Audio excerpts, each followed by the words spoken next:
The man was just about to drive home. A fat man in a suit sits up. The man was a bit confused, but the fat man kept calling and told the man to keep going. The man had no choice but to do as he was told. After driving for 2 blocks, he got out of the car at the place specified by the fat man. The fat man asked him how much he wanted to pay. Only then did the man realize. It turned out that the fat man had mistaken him for a motorcycle, but the man had never hauled anyone before. He didn't know how to charge, so the fat man took a little out of his pocket and gave him some money. Faced with this sudden gain, the man who was unemployed, he saw the hope of life. He drove his car to a crowded place, but this is where the motorcycle drivers pick up their customers. Soon a man came up to him. He was driven away. The man who had no choice. He had no choice but to go somewhere else, and when he didn't know where to go, a man got straight into his car. After dropping his guest off at the site, the TV aerial on the side caught his eye. Thinking of how long it had been since his family hadn't seen a TV, so he asked the company security if they could take it away. The security guard also had to dispose of the rubbish, so he told him to take it away himself. At that moment the customer came out. He didn't even ask how much it was. He gave him a few notes and left in a hurry. The man was a bit overwhelmed because this money was a month's salary for a job he once had. When he got back,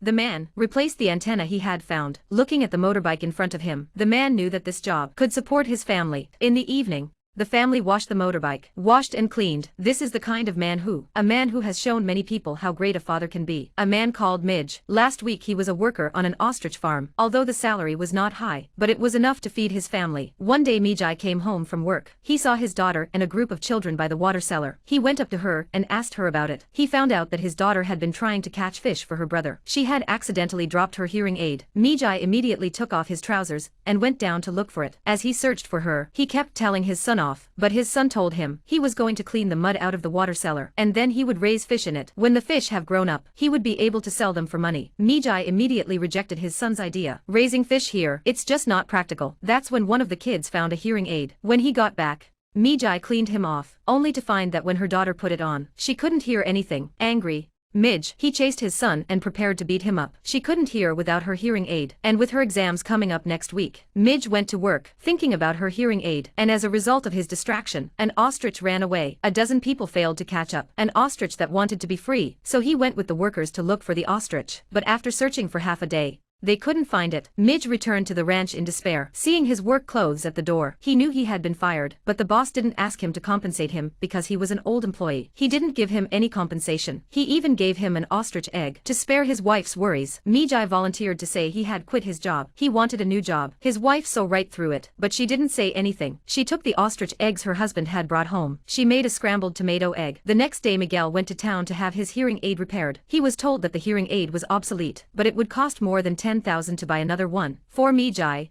who was already unemployed, it was an astronomical sum. He had no choice but to leave. That's when the scene began. The motorbike became the family's hope, and every day before he went home, he would go to the construction site, because the rubbish was useful to him. Slowly Mijai brought home more and more rubbish. The yard at home was almost full. He found the blue wooden door he had picked up was missing. His son told him mother had given the door to a neighbor. Midge rushed over in a fury, without saying a word, carrying the wooden door on his back.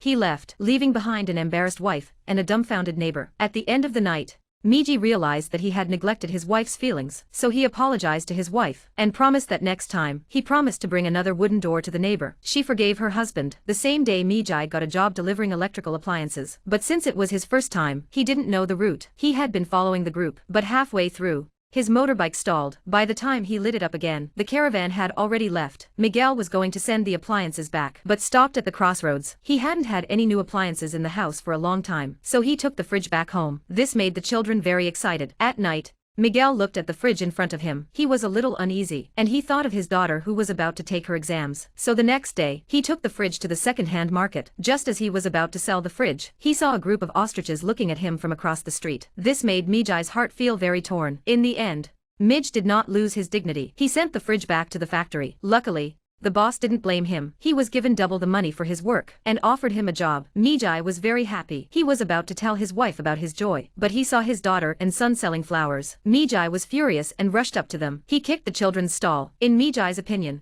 making money is for adults. All the children had to do was enjoy their youth. When he got home he found out that his son had gone to the street to earn money for the fish fry. He had gone to the street to sell flowers. This made Midge even more furious. He grabbed a hoe and prepared to smash the water cellar, but he was shocked by what he saw. The water cellar which had been filthy. Now it was crystal clear. Even the sparrows had made their home in it. It was then that Midge realized, as a father he had ruined his children's dreams. When he returned, Midge found a door frame. He found a door frame. He was going to put a door on the water cellar, but the rubbish fell over. Midge fell down, but with the help of his friends and family, Miggy recovered his life. To thank everyone for their help, the wife gave away the miscellaneous items her husband had picked up, including the blue wooden door. Daughter came to rub her father's medicine. She said she had changed the batteries in her hearing aid. Now he can hear. When the daughter got up to go out, Mickey called after her, but there was no answer. Looking at his daughter, who was so understanding, Midge had a feeling in her heart. I couldn't tell you how sad I felt. At night, Midge noticed that her son's hands, which had been so tender, were now full of calluses. It turned out that in order to buy fish fry every day,